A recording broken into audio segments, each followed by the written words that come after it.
With the rising temperatures and Memorial Day just around the corner, much of Fort Collins' population is gearing up for summer by taking their activities to the outdoors. If you're like many of the residents up here, at least some of your outdoor fun will involve the Poudre River. But before you blow up that tube or raft, you may want to take the recent property battles into consideration. Property owners throughout the state have been attempting to keep rafters and tubers from floating down the rivers that cut through their property. Technically speaking, the property owners legally own the riverbanks and beds that are located on their land, but do not own the water that flows through it. Therefore, anytime a raft or tube touches the bottom or the bank, the people on the floating devices are technically trespassing. A new proposal introduced by Representative Kathleen Curry, a legislator from Gunnison, would allow commercial rafting companies to continue to operate on certain stretches of the rivers without risk of trespassing charges and allow for incidental contact with riverbeds and banks. While this bill may benefit the commercial rafting industry, a problem still exists for those who pursue rafting and tubing as a personal hobby. Additionally, some of these property owners feel that this new bill will erode their personal property rights and have subsequently taken matters into their own hands by placing potentially hazardous obstacles in and around the river as a means of keeping people out. While this tactic may seem logical and may be successful, it poses serious risks for tubers and rafters that utilize the river. Brian Rohde, a Colorado State University student who has lived in Fort Collins for the last 3 years, has experienced the problems that have arisen from these legal battles personally. I sat down and spoke with the tubing aficionado to discuss the matter. Has any of the recent legislation had any effect on your hobby? Do you have much knowledge of it in general? Yeah, I mean, pretty much it closes off certain sections of the river, so you can only raft, like, through town, but you have to get out in a lot of places, or you have to go over the dams, which is technically illegal, because it goes through private property, so it just closes off big sections of the river. So, I mean, have you had any experience with residents getting angry? Not really.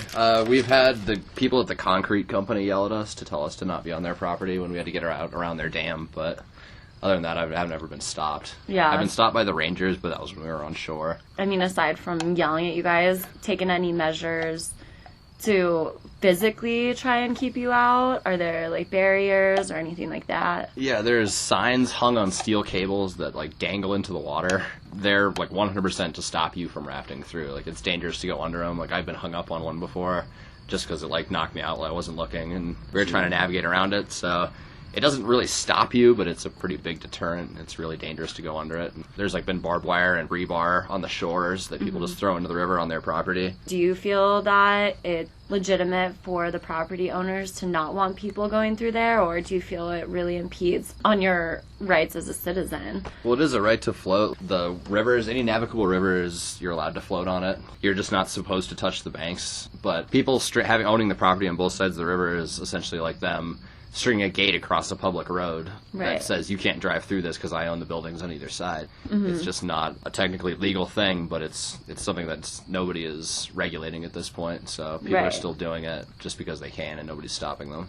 The water, obviously, is public property, and then the shores and the banks are private property. Especially with tubing, it would seem kind of unavoidable that you're going to touch the bottom, or you're going to hit the banks at some point, or if there was an emergency, or you need to get out. And that's what we're, like, trying to do, really, with allowing people to raft on navigable rivers, is the right to portage, which just means you can get out in a circumstance where you need to get out, and it's not a trespassing ticket. I understand people's, like, that they don't want people tramping around on their land and doing stuff, but I mean, if I'm in an emergency, like, there's times when you need to get out, and it shouldn't be a punishable offense just to set foot on the bank. I'm not crossing your land to get to the river. I'm not crossing the land to, like, mess around by your house. I'm just on the bank for a minute trying to get my bearings and keep rafting. Well, and it also seems, especially with regard the cables and the signs hanging in the water, those are potential hazards that would actually put rafters in that situation where they might need to get out. Right. It's creating a dangerous situation that forces people onto the banks and then complaining that there's people in your banks. It's mutual respect. I mean, if you have respect for the rafters, you know, and the rafters have respect for your property, I think it's just about mutual respect. Like, don't hang dangerous things in the water to snag me up, and I'll try and not be on your property.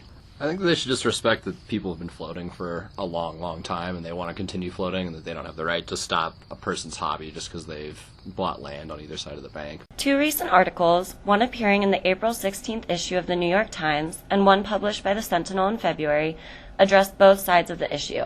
While the Times article gives an overview of the history of the dispute, the Sentinel takes a clear bias for the landowners and asserts that the proposal, called House Bill 1188, will not only destroy the cooperation between landowners and rafters, but also cause fisheries to be overfished, which directly affects the landowners' business.